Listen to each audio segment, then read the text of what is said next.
Excel techno school, Guruvayanakere, Venur. Admission open now. 1997 ಇಸ್ವಿನಲ್ಲಿ ಒಂದು ಸಾಯಂಕಾಲ ಲಂಕೇಶ್ರು ನನಗೆ ಅವರು ಆರ್ಡರ್ ಮಾಡ್ತಾ ಇದ್ದುದು ಗೊತ್ತಲ್ಲ, ನೇರವಾಗಿ ಹೇಳ್ತಾ ಇಲ್ಲ, ಅದೇನ ಟಿಕೆಟ್ ನೋಡ ಇಷ್ಟೇ ಹೇಳಿದ್ದದು, ಮಾಡು ಅಂತ ಹೇಳಿದ್ದಷ್ಟೆ. ಯಾಕೆ ನನ್ನ ಆಯ್ಕೆ ಮಾಡಿಕೊಂಡ್ರು ಅನ್ನೋದು ನನಗೆ ಗೊತ್ತಿಲ್ಲ, ಆದರೆ ಅದು ಸಂತಸದ ಕ್ಷಣ. ಆವಾಗಿಂದ ಶುರು ಮಾಡಿದ್ವಿ. 3ನೇ ಸಂಪುಟ ಬರೋ ಹೊತ್ತಿಗೆ ಅವ್ರು ಇರಲಿಲ್ಲ, ನಾವೆಲ್ಲ ಅವ್ರ ಚಿರಂಜೀವಿ ಅನ್ಕೊಂಡ್ಬಿಟ್ಟಿದ್ವಿ.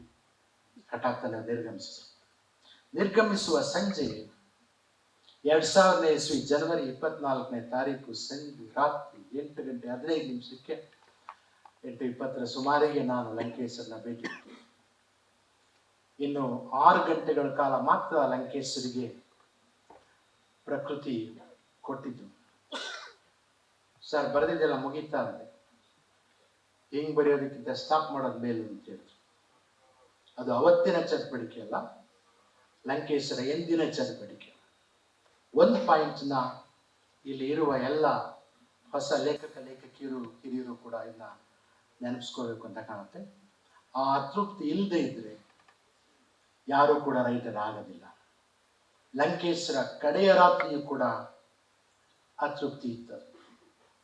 ಇನ್ನೊಂದಾಗಬೇಕು, ಪ್ರಕೃತಿಯ ಗಿಡ ಮರಗಳು ನಾಳೆ ಬೇರೆ ರೀತಿ ಆಗುವ ಹಾಗೆ ನಮ್ಮ ಬರವಣಿಗೆಯೂ ಕೂಡ ಹೊಸ ಜೀವ ಪಡೆದೇ ಇದ್ರೆ ಅದು ಸಾವು ಅಂತ ಲಂಕೇಶ್ವರ ಒಂದು ನಂಬಿಕೆ ಆಗಿತ್ತು.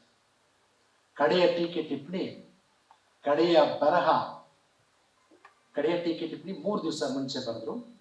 ಕಡೆಯ ಬರಹವನ್ನ ತೀರಿಕೊಳ್ಳುವ ಪ್ರಾಯಶಃ 6 ಗಂಟೆಗಳ ಮುಂಚೆ ಬರೆದರು. 6 ಗಂಟೆಯಿಂದ 7:30 ಒಳಗೆ ಅದನ್ನ ಬರೆದು ಕೂತಿದ್ರು. ನಾನು ಹೋದಾಗ ಅದು ಎಲ್ಲೂ ಸಿಕ್ಕಲ್ಲ, ಇದರಲ್ಲಿದೆ, ತಗೊಳ್ಳದೇ ಇದ್ರೆ ಮಿಸ್ ಮಾಡ್ಕೊಂತೀರ ಅಂತ ಒಂದು ಪ್ರಚಾರ ಮಾಡ್ತಾ ಇದ್ದೀನಿ. ಆ ಕಡೆಯ ಬರಹ ನೋಡಿದೆ. ಲಂಕೇಶ್ ತೀರಿಕೊಳ್ಳುವ ಸೂಚನೆಯೂ ಇಲ್ಲ, ಸಾವಿನ ಸೂಚನೆಯೂ ಇಲ್ಲ, ಅನಾರೋಗ್ಯದ ಸೂಚನೆಯೂ ಇಲ್ಲ. ಅವರು ಹೋದ್ವಾರ ಅಬ್ದುಲ್ ರಶೀದ್ ಜೊತೆ ಮಾತಾಡಿದ ಎಂಟೈರ್ ಮಾತುಕತೆ ಅದರೊಳಗಡೆ ಇದೆ. ಆ ಇಡೀ ಮಾತುಕತೆಯಲ್ಲಿ ಲಂಕೇಶ್ವರ ಎಲ್ಲ ಕಾಳಜಿಗಳಿವೆ.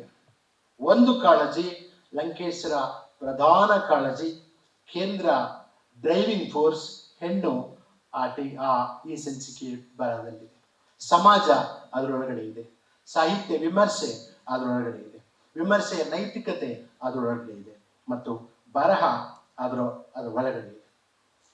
ಈ ಲೇಖನಕ್ಕೆ ಅವರು ಕೊಟ್ಟ ಟೈಟ್ಲು, ಕಡೆಯ ಬರಹಕ್ಕೆ ಅವರು ಕೊಟ್ಟಿರುವ ಟೈಟ್ಲ್ ಯಾವುದು ಅಂತ ಕೇಳಿದ್ರೆ ನಿಜವಾಗ್ಲೂ ರೋಮಾಂಚನ ಆಗುತ್ತೆ. ಶ್ರೇಷ್ಠ ಗದ್ಯ ಎಂಬ ಶ್ರೇಷ್ಠ ಕಲೆ. ಲಂಕೇಶ್ರು ಅಶ್ವದೇವರು ಮತ್ತೆ ಹೇಳಿದಾಗ ತಮ್ಗೆಲ್ಲರಿಗೂ ಗೊತ್ತಿರುವ ಹಾಗೆ ಲಂಕೇಶರು ಕರ್ನಾಟಕದ ಶ್ರೇಷ್ಠ ಗದ್ಯಕಾರರು ಅನ್ನೋದರಲ್ಲಿ ನನಗಂತೂ ಯಾವುದೇ ಅನುಮಾನ ಇಲ್ಲ. ಯಾಕೆ ಅಂತ ಹೇಳಿದ್ರೆ ನಾನು ಜಗತ್ ಸಾಹಿತ್ಯದ ವಿದ್ಯಾರ್ಥಿಯಾಗಿ ಲಂಕೇಶರು ಅಷ್ಟು ಟ್ರಾನ್ಸ್ಪರೆಂಟ್ ಪ್ರೋಸನ್ನ ಕನ್ನಡದಲ್ಲಂತೂ ಯಾರು ಬರೆದಿಲ್ಲ. ಇದಕ್ಕೆ ಮುಖ್ಯ ಕಾರಣ ಲಂಕೇಶರು ಕೇವಲ ಜರ್ನಲಿಸ್ಟ್ ಆಗಿರಲಿಲ್ಲ. ಲಂಕೇಶ್ ಒಬ್ಬ ಕಥೆಗಾರ, ಲಂಕೇಶ್ ಒಬ್ಬ ನಾಟಕಕಾರ, ಲಂಕೇಶ್ ಒಬ್ಬ ಕವಿ, ಲಂಕೇಶ್ ಒಬ್ಬ ವಿಮರ್ಶಕ, ಲಂಕೇಶ್ ಒಬ್ಬ ಸಂಪಾದಕ. ಇವೆಲ್ಲ ಆಗಿದ್ರಿಂದ ಈ ಪ್ರೋಸ್ ಹುಟ್ಟಿದೆ. ಒಂದ್ಸರಿ ಹೇಳಿದ್ರು, ನಾವು ಬಹಳ ತಿಳ್ಕೊಂಡಿದ್ವಿ, ಫೇಸ್ಬುಕ್ನೆಲ್ಲ ಬರೀತಾ ಇದ್ದೀರ ನೀವು, ಗದ್ಯ ಬರೆಯೋದು ಬಹಳ ಸುಲಭ ಅಂತ.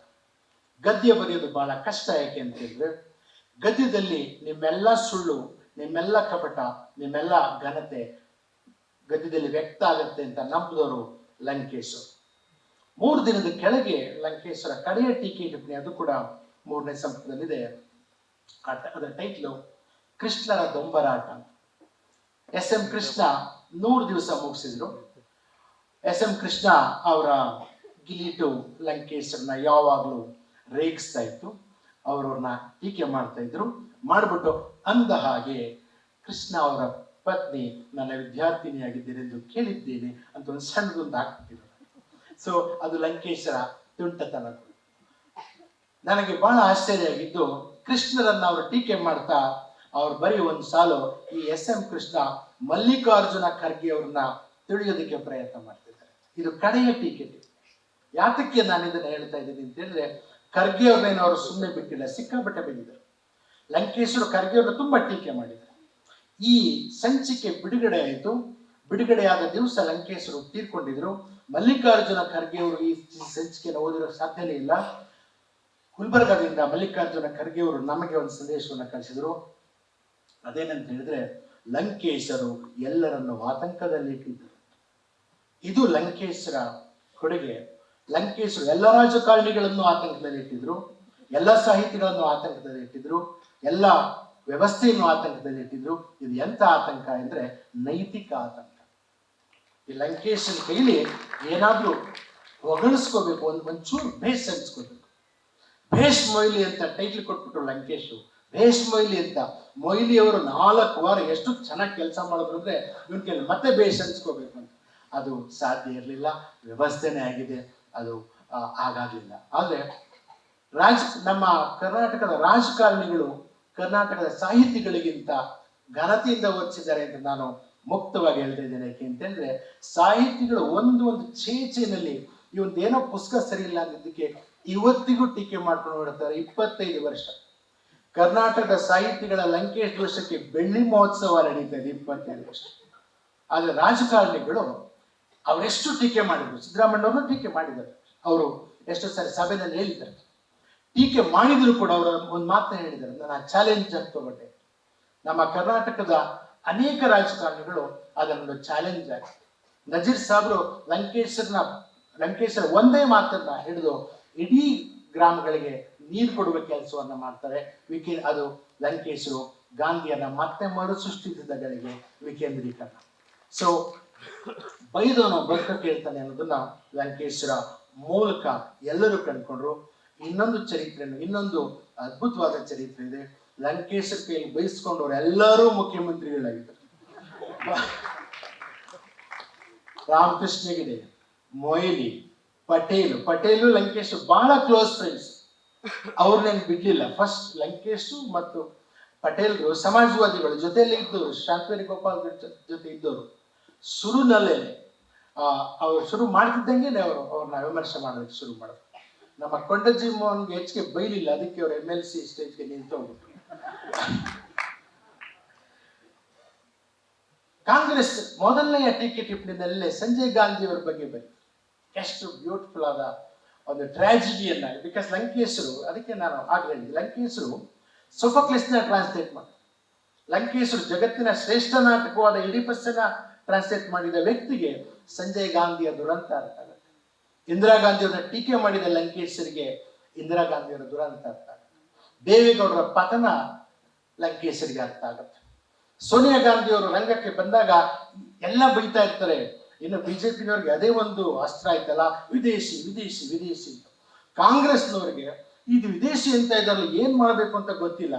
ಲಂಕೇಶ್ ಮುಗುಳ್ನತ್ತ ಒಂದು ಬರಹ ಬರೀತಾರೆ, ವಾಜಪೇಯಿ ಎಂಬ ವಿದೇಶಿ, ಸೋನಿಯಾ ಎಂಬ ನಮ್ಮ ಹೆಣ್ಣು ಮಗಳು. ಮುಗಿದೋಯ್ತಲ್ಲಿ. ಯಾಕೆಂದ್ರೆ ಅವ್ರು ಹೇಳಿ ಅಲ್ಲಿ ವಾದ ಮಾಡ್ತಾರೆ, ವಾಜಪೇಯಿ ಅವನು ಫಾರಿನರ್ ಕಡೆ, ಅವನಿಗೆ ಭಾರತ ಅರ್ಥ ಆಗತ್ತಿಲ್ಲ. ಪ್ರೂವ್ ಆಗೋಯ್ತಲ್ಲ. ಮಹಿಳಾ ಮೀಸಲಾತಿಗೆ ಹೋರಾಡಿದವರು ಸೋನಿಯಾ ಗಾಂಧಿ ಅವರು, ವಾಜಪೇಯಿ ಅವರು ಯಾಕೆ ಹೋರಾಡಲಿಲ್ಲ ಭಾರತ? ಸೊ ಲಂಕೇಶರು ಈ ರೀತಿಯ ಒಂದು ಇದರಿಂದ ಲಂಕೇಶರು ಈ ಪೋಸ್ಟರ್ ಇದನ್ನ ಮಾಡಿ ಬಳ್ಳಾರಿನಲ್ಲಿ ಸೋನಿಯಾ ಗಾಂಧಿ ಅವರು ಎಲೆಕ್ಷನ್ ನಿಂತಾಗ ಬಳ್ಳಾರಿನಲ್ಲಿ ಪೋಸ್ಟರ್ ಹಾಕ್ತಾರೆ. ಕಾಂಗ್ರೆಸ್ನವ್ರಿಗೆ ಯಾವ ಕಾಂಗ್ರೆಸ್ನ ಟೀಕೆ ಮಾಡಿದ್ರು ಲಂಕೇಶರು, ಅದನ್ನ ಮತ್ತೆ ರಿವೈವ್ ಮಾಡಬೇಕು. ಯಾಕೆ ನಾವೆಲ್ಲರೂ ಲೋಹಿಯಾರವರಿಂದ ಅನೇಕರು ಇಲ್ಲಿರೋರು ನಾವೆಲ್ಲ ನಾನ್ ಕಾಂಗ್ರೆಸ್ ನಿಂದ ಬಂದವರು. ಆದ್ರೆ ಯಾಕೆ ನಾವು ನಿಧಾನಕ್ಕೆ ಕಾಂಗ್ರೆಸ್ ಅನ್ನು ಉಳಿಸಬೇಕು ಅನ್ನೋ ಧ್ವನಿಯನ್ನ ಎತ್ತಾ ಇದೀವಿ ಅಂತ ಹೇಳಿದ್ರೆ, ಕಾಂಗ್ರೆಸ್ ಏನೇ ಮಾಡಲಿ ಅದು ಸ್ವಾತಂತ್ರ್ಯ ಚಳವಳಿಯಲ್ಲಿ ಹೋರಾಡಿದ ಪಕ್ಷ. ಅದಕ್ಕೊಂದು ದೀರ್ಘ ನೆನಪಿದೆ. ಅದನ್ನ ತಿದ್ದಬಹುದು, ಅದನ್ನ ಸರಿ ಮಾಡಬಹುದು ಅಂತ ಲಂಕೇಶರು ಅದನ್ನ ಟೀಕೆ ಮಾಡ್ಕೊಂಡೆ ಮತ್ತೆ ರಿವೈವ್ ಮಾಡೋದಕ್ಕೆ ಪ್ರಯತ್ನ ಮಾಡ್ತಾರೆ. ಲಂಕೇಶರ ಓದುಗರು ಅವತ್ತು ಹೊರಟೋದ್ರು. ಸೋನಿಯಾ ಗಾಂಧಿ ಅವ್ರನ್ನ ಅನೇಕರು ಹೇಳಿದ್ದಾರೆ, ಅರೆಸ್ಟ್ನವ್ರು ಕೂಡ ಓದ್ತಾ ಇದ್ರು ಲಂಕೇಶರ್. ಸೋನಿಯಾ ಗಾಂಧಿ ಅವ್ರು ನಾನು ಮೇಸ್ಟ್ ಕವರ್ ಪೇಜ್ ಹಾಕಿದ ತಕ್ಷಣ ನಾವು ಸ್ಟಾಪ್ ಮಾಡೋದಿಲ್ಲ. ಲಂಕೇಶರ್ಗೆ ಗೊತ್ತಿತ್ತು. ಲಂಕೇಶರು ಅದಕ್ಕೆಲ್ಲ ಜಗ್ಗುವರು ಆಗಿರಲಿಲ್ಲ. ಇದು ಲಂಕೇಶ್. ಯಾರು ಅವ್ರ ಮೇಲೆ ಹಲ್ಲೆ ಮಾಡಿದ್ರು, ವಾಟಾಳ್ ನಾಗರಾಜ್ ಅವರ ತಂಡ ಲಂಕೇಶ್ರ ಮೇಲೆ ಹಲ್ಲೆ ಮಾಡುತ್ತೆ. ಆದ್ರೆ ಲಂಕೇಶ್ರ ಮೇಲೆ ರಮೇಶ್ ಕುಮಾರ್ ಅವರು ಒಂದು ಇಡೀ ದಿವಸ ಚರ್ಚೆಯನ್ನು ಏರ್ಪಡಿಸಿದಾಗ ವಿಧಾನಸಭೆಯಲ್ಲಿ ಏಕಾಂಗಿಯಾಗಿ ಲಂಕೇಶ್ರನ್ನು ಡಿಫೆಂಡ್ ಮಾಡ್ಕೊಂಡರು ವಾಟಾಳ್ ನಾಗರಾಜ್.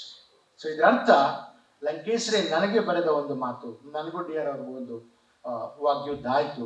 ಆಗ ಲಂಕೇಶರು ಒಂದು ಮಾತನ್ನ ಬರೀತಾರೆ, ಪ್ರತಿಯೊಂದು ನಿಷ್ಠುರ ಬೌದ್ಧಿಕ ಸಾಹಸವು, ಇದನ್ನ ಎಲ್ಲರೂ ರೈಟರ್ಸ್ ನಾವೆಲ್ಲ ತಿಳ್ಕೊಳ್ಬೇಕು, ಪ್ರತಿಯೊಂದು ನಿಷ್ಠುರ ಬೌದ್ಧಿಕ ಸಾಹಸವು ನಮಗರಿವಿಲ್ಲದೆಯೇ ಶತ್ರುಗಳನ್ನು ಅಭಿಮಾನಿಗಳನ್ನು ಸೃಷ್ಟಿಸ್ತದೆ. ಇದು ಲಂಕೇಶರ ಒಂದು ಅಂತಿಮವಾದ ಗ್ರಹಿಕೆ ಅಂತ ನಾನು ಅಂದ್ಕೊಂಡಿದ್ದೆ. ಆಶಾದೇವಿಯವರು ಪರಂಪರೆ ಒಳಗೆ ಲಂಕೇಶರ ಇಟ್ಟು ನೋಡ್ತಾ ಇದ್ರು, ಕುವೆಂಪು ಅವ್ರ ಜೊತೆ ಇಟ್ಟು ನೋಡಿದ್ರು. ನಾನು ಇನ್ನೊಂದು ಸ್ವಲ್ಪ ಮುಂದುವರೆದು ನೋಡ್ತಾ ಇದ್ದೀನಿ. ಲಂಕೇಶ್ವರ ಭಾರತದ ಎಲ್ಲ ದೊಡ್ಡ ಚಿಂತಕರ ನಡುವೆ ಯಾಕೆ ಭಿನ್ನ? ಲಂಕೇಶ್ವರಕ್ಕಿಂತ ದೊಡ್ಡ ಚಿಂತಕರಿದ್ದಾರೆ, ಆಶೀಶ್ ನಂದಿಯವರವ್ರಿಗಿಂತ ದೊಡ್ಡ ಚಿಂತಕರು ಇರ್ಬೋದು, ಅನಂತಮೂರ್ತಿ ಅವರಷ್ಟು ಒಳ್ಳೆಯ ಚಿಂತಕರು ಇರ್ಬೋದು, ತೇಜಸ್ವಿಯವರವ್ರು ಒಳ್ಳೆಯ ಚಿಂತಕರು ಇರ್ಬೋದು. ಆದ್ರೆ ಲಂಕೇಶ್ವರ ಯಾಕೆ ಭಿನ್ನ ಅಂತ ಹೇಳಿದ್ರೆ, ರಾಜಕಾರಣವನ್ನ ಮತ್ತು ರಾಜಕೀಯ ಅಧಿಕಾರ ಕೇಂದ್ರಗಳನ್ನ ನಿತ್ಯದ ವಿವರಗಳಲ್ಲಿ ಎದುರಿಸಿದವರು ಲಂಕೇಶ್. ತೇಜಸ್ವಿ ಮತ್ತು ಲಂಕೇಶ್ ಇಬ್ರು ಲಂಕೇಶ್ ಪತ್ರಿಕೆಯಲ್ಲಿ ಇದ್ದಾಗ ತೇಜಸ್ವಿ ಹೇಳ್ತಾರೆ, ತೇಜಸ್ವಿ ಇದ್ರ ಬಗ್ಗೆ ಬರೀರಿ, ಪಾಲಿಟಿಕ್ಸ್ ಬಗ್ಗೆ, ಈ ನನ್ನ ನಯಾ ಪೈಸೆ ರಾಜಕಾರಣಿಗಳ ಮೇಲೆ ವೇಸ್ಟ್ ಮಾಡೋದಿಲ್ಲ. ತೇಜಸ್ವಿ ಅವರು ಬರೆಯೋದಿಲ್ಲ. ತೇಜಸ್ವಿ ಅವರು ಯಾವುದನ್ನ ಬರೆಯಲ್ಲ ಅಂದ್ರು, ಲಂಕೇಶ್ ಅದನ್ನ ಬಿಡ್ಲಿಲ್ಲ. ಯಾರು ನಿತ್ಯದ ರಾಜಕಾರಣವನ್ನ ಎದುರಿಸ್ತಾರೆ, ಯಾಕಂದ್ರೆ ಅಧಿಕಾರ ಇರೋದು ಅಲ್ಲಿ. ಎರಡು ಇದೆ, ರಾಜಕೀಯ ಸಾಧ್ಯತೆಗಳ ಲೋಕ, ಆರ್ಟ್ ಆಫ್ ಪಾಸಿಬಲ್, ಸಾಧ್ಯತೆಗಳ ಕಲೆ ರಾಜಕೀಯದಲ್ಲಿದೆ, ಅಧಿಕಾರ ರಾಜಕೀಯದಲ್ಲಿದೆ. ಕೆಡುವುದು ಅಲ್ಲೇ, ಕೆಡಿಸುವುದು ಅಲ್ಲೇ, ಸರಿಪಡಿಸುವುದಲ್ಲೇ, ಅದನ್ನು ಸರಿ ಮಾಡಬೇಕು ಅಂತ.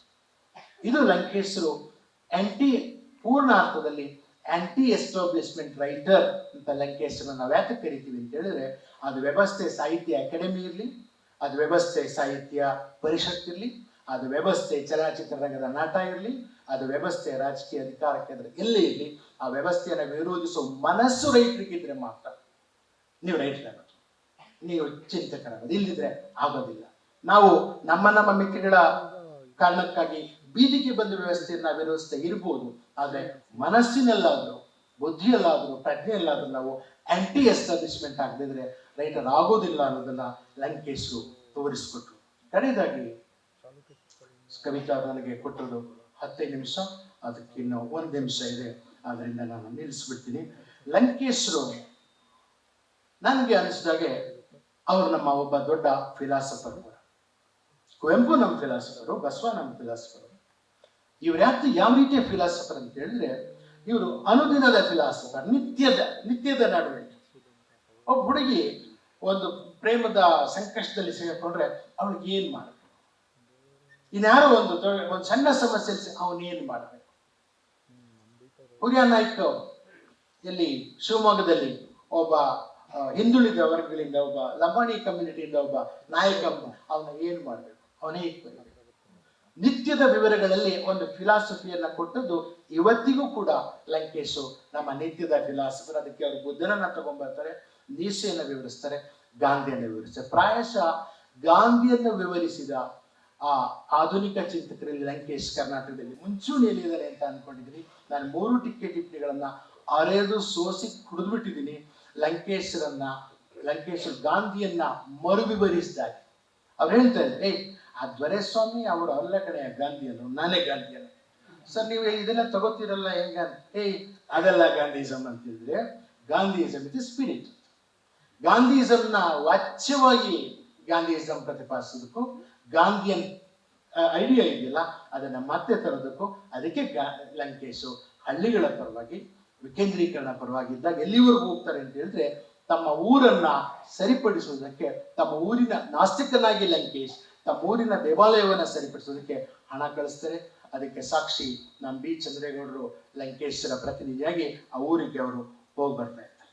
ಸೊ ಏಷ್ಯಾ ಒಂದು ಮಾತು ಇದೆ, ಲಂಕೇಶ್ರು ತೀರ್ಕೊಂಡಿದ್ದಾರೆ, ಆದ್ರೆ ಕಡೆಯ ದಿನದ ಬರವಣಿಗೆ ನೋಡಿದ್ರು ಕೂಡ ಅವರೆಂದು ತೀರಿಕೊಂಡಿಲ್ಲ. ತೀರಿಕೊಂಡವರ ಸತ್ವ ಇದು ನೇಷೆಯ ಮಾತು ಅಂತ ಕಾಣುತ್ತೆ. ತೀರಿಕೊಂಡವರ ಸತ್ವ ಬದುಕಿರುವವರ ಬೆನ್ನ ಹುರಿಯಲ್ಲಿ ಸದಾ ಉಳಿಯುವುದು ಅವರು ಕ್ರಿಯೇಟ್ ಆಗಿದ್ರೆ. ಇದು ಲಂಕೇಶ್ವರ ಸತ್ವ ನಮ್ಮಲ್ಲಿ ಉಳಿದಿದೆ, ಅದು ನಿಮ್ಮೆಲ್ಲರಲ್ಲಿ ಉಳಿದಿದೆ.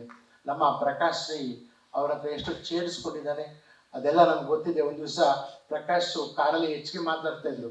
ಪ್ರಕಾಶ್ ಚೆನ್ನಾಗಿ ಮಾತಾಡ್ತಾ, 1 ನಿಮಿಷ ಬಾಗಿಲು ತೆಗಿ ಅಂತಿದ್ರು. ಬಾಗಿಲು ತೆಗೆದು ಇಳಿದೋದು ಕಾರ್ ಹೊಡ್ಕೊಂಡು ಹೊರಟು.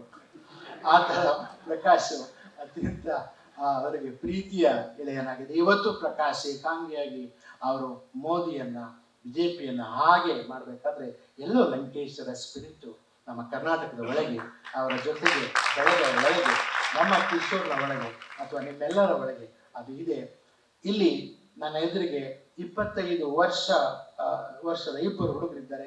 ಇವರಿಬ್ಬರು ಲಂಕೇಶರ ಟೀಕೆ ಟಿಪ್ಪಣಿಯಿಂದ ಇವತ್ತು ಓದ್ತಾ ಇದ್ದಾರೆ ಅನ್ನೋದು ಲಂಕೇಶರು ತೀರಿಕೊಂಡ 25 ವರ್ಷಗಳ ನಂತರವೂ ಅವರು ಬೆಳೆಯುವ ಒಂದು ಸೂಚನೆ ಮತ್ತು ಅದಕ್ಕೆ ಮುಖ್ಯವಾದ ಕಾರಣ ಅವರ ಬರವಣಿಗೆ ಅನನ್ಯ ಶಕ್ತಿ ಅಂತ ತಿಳ್ಕೊಂಡಿದ್ದೀನಿ.